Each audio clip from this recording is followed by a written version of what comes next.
Will Ferrell and Danny McBride team up with a primate named Chaka to tackle dinosaurs and other exotic creatures in a remake of a TV cult classic, Land of the Lost. Dr. Rick Marshall is a washed-up, down-on-his-luck scientist who's sucked into a space-time vortex. He and his colleagues land in an alternate universe and must find a way to get home. He's incapable of rapid course correction! Try running a serpentine pattern! Serpentine! How do you decide what Easter eggs you're going to put into this movie? Yeah, it's kind of tough. I mean, because you're caught between wanting to be true to the original show and the series and add things in that happen. At the same time, you got to make it accessible for an audience that probably, for the most part, doesn't realize that it's based on a TV show.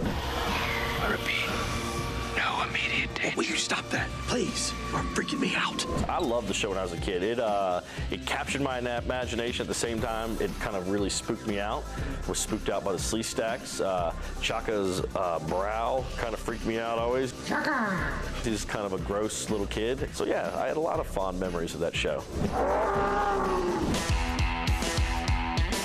You and Danny, you guys are known for your improvisational comedy. It's funny because on a big movie like this, you would think that you have all the time in the world to screw around on set, but you kind of have a tight schedule. So we would really just kind of pick and choose our moments as to when to throw things in. I remember this one time, Will did this hilarious bit while we were on the volcano and we're waiting. Brad's about to yell action, and Will just farted right in my face. The guy's so funny. He's so quick, you know. He's just like, you know, he's such a trained comedian. He has that skill to just get in there and just, you know, fart on his own face. This was also a movie that had a lot of FX in it. I mean, there are a lot of really big things going on. How do you kind of rein those guys in when you're doing those scenes, you know? You don't. I've enough effects experience to know what I can get away with and to plan accordingly, because the biggest mistake you can do is suddenly try to shape them down into an environment for your effects. It's got to go the other way around. Funny story.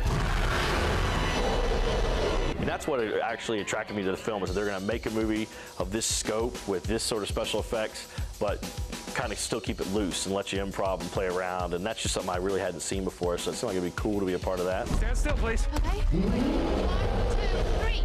Fantastic, run! Run like hell! With some great special effects and a comedic duo pushing the limits of comedy, escape to Land of the Lost for some out-of-this-world adventure.